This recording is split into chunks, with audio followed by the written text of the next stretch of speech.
Welcome back. The National Bureau of Statistics reported last week that 133 million Nigerians are multidimensionally impoverished, representing 63% of the population. This gives Nigeria a multidimensional poverty index, MPI, of 0.257.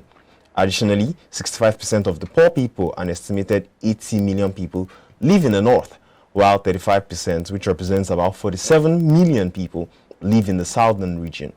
All of the 14 indicators contribute to poverty in Nigeria, and all to varying extents.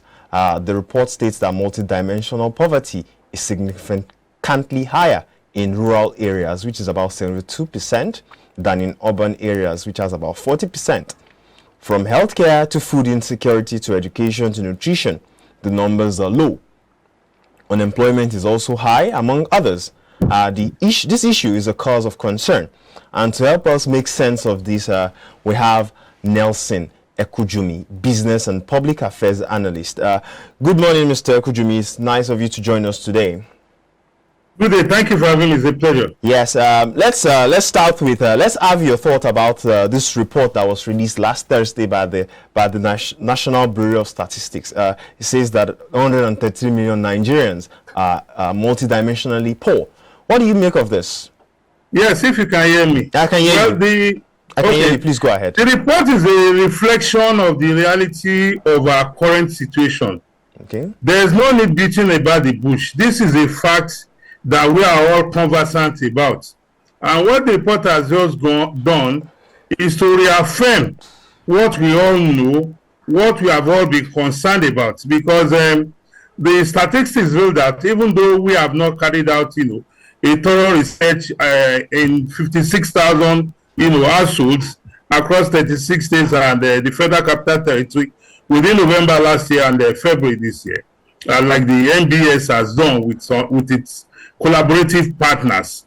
The fact remains that, the indices that they have churned out are not indices that you can question. It depicts the reality. So the situation now before us is, what do we do to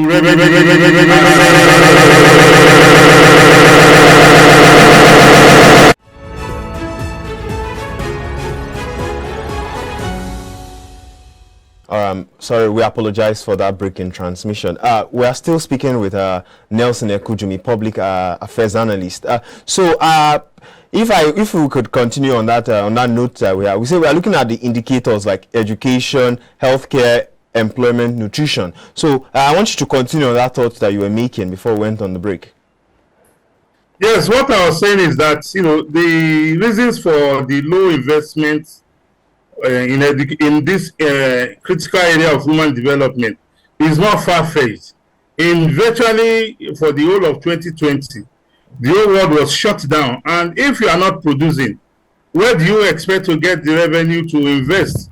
If the whole world was closed down economically and what have you, socially, politically, and whatever area of human collaboration you have, then you do expect that the revenues for investing in this area of development would have dropped. Then looking at our own climate, apart from COVID-19, as well as the Russia-Ukraine war, which has also caused a global, power crisis. There's also the problem of security. When people cannot produce, when everywhere there's security threats, persons cannot invest in business. Persons cannot go on, on holidays.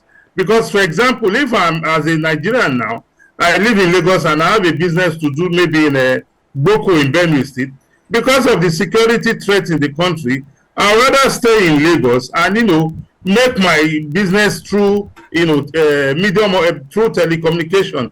Ordinarily, if I'd gone to say Benue State, it will have involved costs. Yes. Costs in terms of flights, costs in terms of hotel accommodation, yes, costs in terms of moving around, that is logistics, costs in terms of feeding. These are areas that can engender economic growth. But when these are lacking, definitely government revenue from these and other areas of engagement through taxes and other forms of fees that government collects will be reduced, and the net effect is that the government will have less to invest in these areas of yes, critical development for the states. Yeah, let me. So Let me. the low development we have in education, health, and what have you is a reflection of the economic reality. Yes. The economic reality is affecting the human beings, and it is affecting institutions, including government. You and I know that government does not produce money to spend. Government hands its money through taxation and other forms of levies. Yes. And if the citizens are not working, if productive activities is not going on, what do you tax? What do you get your revenue from? Absolutely nothing. Yeah. Speaking of that revenue, they said it says here that the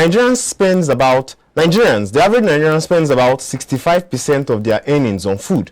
But amid widespread poverty and worsening cost of living, what do you make of this, and what is the way forward, especially looking at this reality that we are faced with?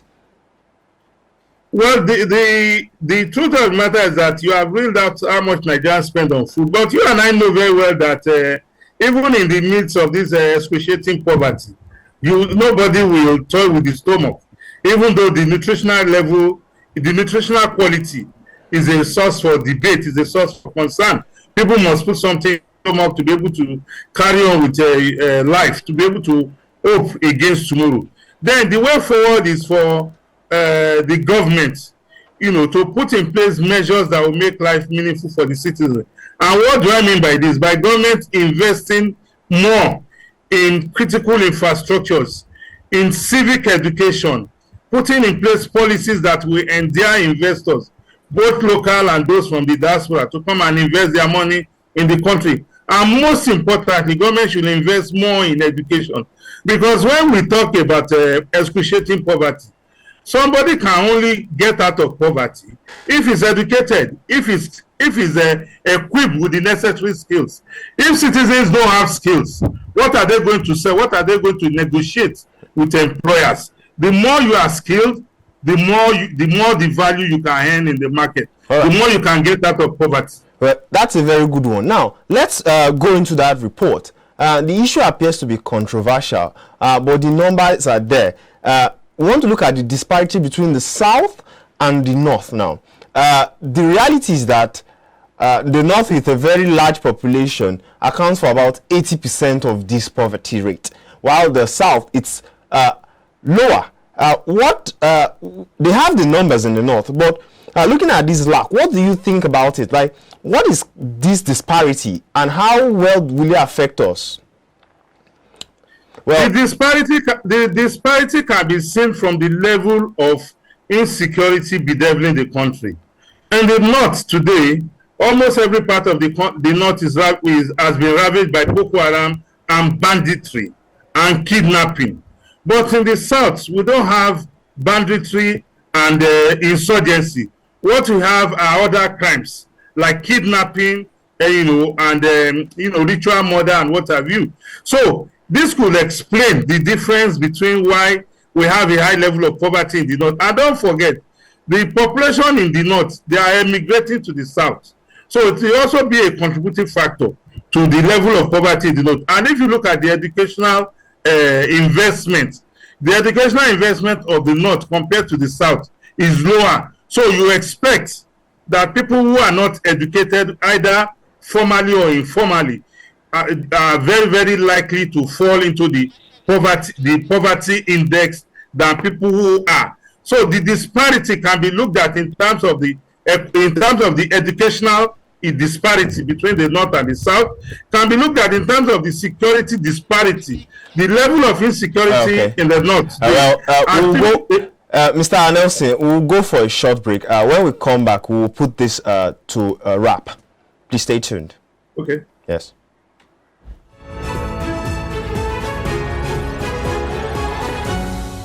All right. Thanks for staying tuned. We're speaking with Nelson Ekujumi, public affairs analyst. Mr. Ekujumi, are you still with us? I'm with you. Yes. Let's quickly bring this to a wrap. The election is 3 months away. What should the candidates, looking at this reality that we've been faced with, what should the presidential candidates especially be looking at now? Well, this report by NBS is very timely in view of the fact that as at now we expect that the candidates would have released their political manifesto, and as they go around the country campaigning based on that manifesto, it is imperative on voters in those localities to tell the candidates where the shoe is pinching them, such that the role of governance, the role of a political party in government, which is to ameliorate the human condition, will be tailored towards their problems. Because Hello, sir. Are you with us? Hello? Are you with us? Mr. Kujumi was there explaining the role that the presidential candidates of the Nigerian presidential candidates must play. Mr. Kujumi, are you still with us? I think this is a good place to put that discussion to an end. Still to come, we have the International Monetary Fund has recommended that Nigeria double its value-added tax to 15%, in line with its West African peers. We shall be looking at this when we come back from this break.